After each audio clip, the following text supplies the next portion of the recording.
Most men don't realize they were in a toxic relationship until they're already broken by it. And that's because it doesn't start with red flags. It starts with things that feel good, intense, meaningful, and that's exactly why you never see it coming. At first, you feel chosen. You feel understood in a way that you haven't felt before, like someone finally gets you. And maybe you're thinking to yourself, this is exactly what I've been looking for my entire life. But then the shift starts, and you start second guessing yourself. You start wondering if you're the problem, and no matter what you do, you can't get back to that intense connection you felt in the beginning. So maybe you try harder, you give more, you hope things will change, but they won't. I work almost exclusively with men who didn't see that they were in a narcissistic relationship until it was already too late. And in this video, I'm going to walk you through 7 early warning signs. And stay till the end because I'm going to show you something that will completely change the way you see this relationship. And once you see this, you can't unsee it. Okay, so the first early sign is love bombing. And you want to pay attention to this one because it's often mistaken for love. So right off the bat, she's overwhelming you with affection, attention, validation. She's texting constantly. She can't get enough of you. And she looks at you like you're God's gift to the world. And at first, it doesn't feel like pressure. It feels intense, exciting, intoxicating. Everything is happening so quickly. And that's on purpose. She doesn't give you space to step back and evaluate. And if you're being totally honest, you didn't want to slow things down. But here's the thing, speed bypasses your judgment. And another thing that can bypass your judgment is sex. So you'll likely find yourself having sex that's much more intense, primal, and way beyond anything you've experienced before. And this is what I call sex bombing. And that combination of emotional and sexual intensity creates a very powerful association in your brain. Dopamine floods your system. Oxytocin, that bonding hormone, creates a deep emotional attachment, and your brain begins to literally wire itself around her, around how she makes you feel. And because the intensity is so high and so constant, this wiring happens at a speed that would never happen in a normal relationship because your brain is so lit up. An attachment that would normally take years to form is forming in weeks, sometimes days. So by the time she starts to shift, and she will, it's already too late. You're hooked. Because here's what your brain does when someone who used to feel like heaven suddenly starts to treat you like hell. It doesn't update its file on her because the original coding is so strong. So you end up chasing, you shrink, you try harder, you keep reaching for a version of her that no longer exists, or worse, never existed in the first place.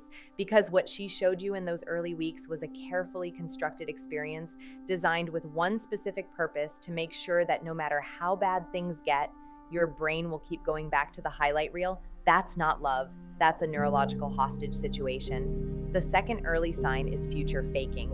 So, alongside the love and sex bombing, she starts painting a beautiful picture of your future together. She's talking about trips you're going to take together, places you're going to live, maybe even marriage and kids.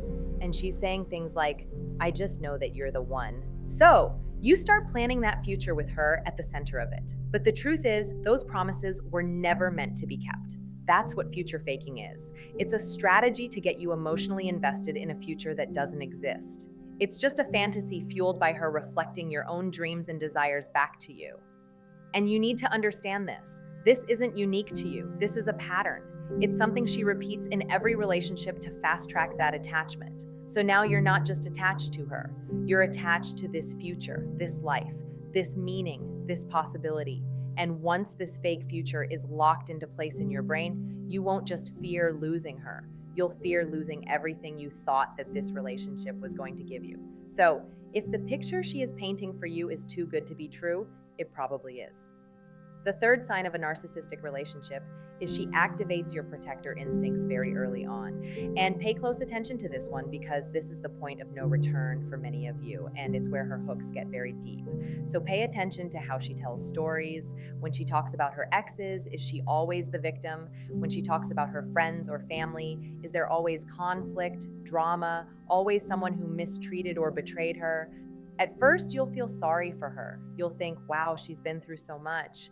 And your instinct as a good man is to want to protect her, to be different from all those other horrible people who hurt her, to be the one who finally treats her right. and it feels like you're earning her trust, like she's choosing you to protect her, to see this vulnerable side of her. And you reassure her, you tell her that you're different. You promise to never hurt her or abandon her. And without even realizing it, you make a promise that's going to keep you locked in long after she stops keeping her promises to you. Because now you feel responsible for her and she makes you feel like you're failing her. So you stay, you tolerate more, you try to prove yourself because you're trying to protect your integrity and your identity as her rescuer. And sometimes it seems the more rejection, criticism, or devaluation you get, the more driven you become to prove yourself. It starts to feel like mission impossible. Like if you can just get it right, you'll be able to prove that you're the good man that she believed you were, that you said you were. But here's what you need to understand. If she is always the victim and everyone else is always the villain, that's not bad luck. That's a pattern. And eventually you'll become the villain in her story too. The fourth sign is the push-pull pattern. So here's where things start to get messy and confusing. Up until now, maybe everything's been amazing, the attention, the affection, the validation, you're all in, you're attached, you're invested, and then one day she pulls back, maybe she goes quiet for a day or two, maybe she becomes distant or cold for no apparent reason, maybe she was warm and loving yesterday and today she's short with you, distracted, indifferent, or angry, maybe she's claiming that you did something to make her feel emotionally unsafe, now she's not so sure about you anymore.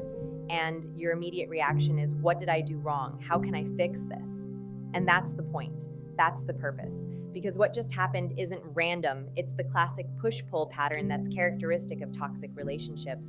So first she pulls you in close with all that warmth and affection, and then she creates distance just enough to make you feel uncertain, anxious, like you're maybe losing her. So you chase, you try harder, you become more attentive, more loving, more accommodating, try to fix whatever the problem is. All trying to get back to that feeling you had in the beginning, get her close again, get that connection again. And when she comes back, the relief you feel is so overwhelming that it actually strengthens your attachment to her. This isn't an accident, this is a cycle, and every time you go through this cycle, her hooks go a little deeper. The fifth thing is testing your boundaries. In a healthy relationship, boundaries do get tested to a degree and they get negotiated. There can be friction and compromise. So, there's two people trying to figure out how to work together. That's normal. Every relationship goes through this, but this isn't what I'm talking about.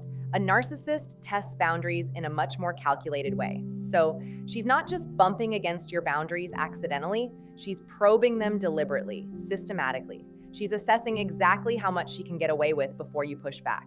And more importantly, whether you'll push back at all. Maybe she does something that crosses a clear line, a clear boundary you set, and then watches to see if you'll call it out or let it go. And when you let it go, maybe because you're just trying to keep the peace, she learned something very important. She learned that she can push your boundaries and move them easily. And that's the trap. You're playing by rules that don't apply to her. The sixth early warning sign is subtle put-downs and criticism. So by this point, you're already hooked, you're attached, you're invested, and you're probably overlooking things that you shouldn't be. Overlooking. And this is exactly when the subtle put downs will start. And I want to be really clear about what these look like because they don't come at you like obvious insults. They're much subtler than that. So they come disguised as concern, as vulnerability, as her just trying to be honest with you, because these subtle put downs are framed around her feelings and her needs. It's hard to argue with, and if you push back, you look defensive. If you try to explain yourself, you're already losing. If you work harder to meet her standards, you're actually rewarding her bad behavior. So what do? You internalize it. You start believing that maybe she has a point. Maybe you're not showing up the way you should be. Maybe you need to do better. And slowly, almost without realizing it, your confidence starts to tank. You start seeking her approval. You start measuring your worth as a man by whether or not she's satisfied with your performance. That's not a relationship, that's training. And it starts with one small comment that you almost didn't notice. The seventh early sign is micromanaging. And now the monitoring begins. She wants to know where you are at all times, who you're with, why it took so long to reply, why you like that photo, why you're still friends with that person. And your friends are starting to feel like a hassle because she gets so upset when you see them or spend time with anyone else. And your family feels like a source of conflict because she always has issues with someone. Your female colleagues, your hobbies, your solo time, all of it is slowly becoming a problem. And maybe you start canceling plans, you check in more often, you start letting go of relationships and the things you like doing because everything just becomes so complicated and it becomes easier to just isolate yourself to avoid conflict. But then one day you look around and you realize that your world has gotten very small. Maybe you hardly recognize yourself anymore. Maybe you're constantly questioning yourself and you feel like you're always being micromanaged. And despite trying harder, giving more, loving more than you ever have before, you still end up the bad guy. And even then, maybe you still can't let go because there's part of you still thinking that this has to have some kind of meaning. It has to lead somewhere. But it doesn't. You are not moving forward. You're stuck in a loop. And here's the truth. You didn't fail. The relationship was rigged from the start. You are trying to understand and love someone who has never been operating by the same rules as you. Their operating system is different. And I know that's hard to accept because if you accept that, you have to face something uncomfortable. You have to face the fact that you got pulled into something that you didn't see coming, or worse, that you saw parts of it and you didn't protect yourself. But let's be honest, when you meet someone, you assume that they're like you. You assume that they think like you, they feel like you, they care like you, but they don't. And once you see that, everything changes because now you can stop trying to make it make sense. You can stop blaming yourself. You can stop trying to fix something that was never real to begin with. And if there's still part of you that's wondering, did they love me? Just ask yourself this. Of all the people in your life who truly love you, like you know these people love you, what are the chances that they would treat you this way? Exactly. They wouldn't. And once you accept that fact, you can let yourself off the hook. If you need help recovering from this type of relationship, please consider reaching out to a therapist in your area who specializes in narcissistic abuse, and consider my toxic relationship recovery program that I linked below. Okay, so if this video helped you understand what you're dealing with, please take a moment to like, comment, and subscribe because this helps me reach other men who need to hear this information. 7 early red flags of toxic women: how good men get hooked.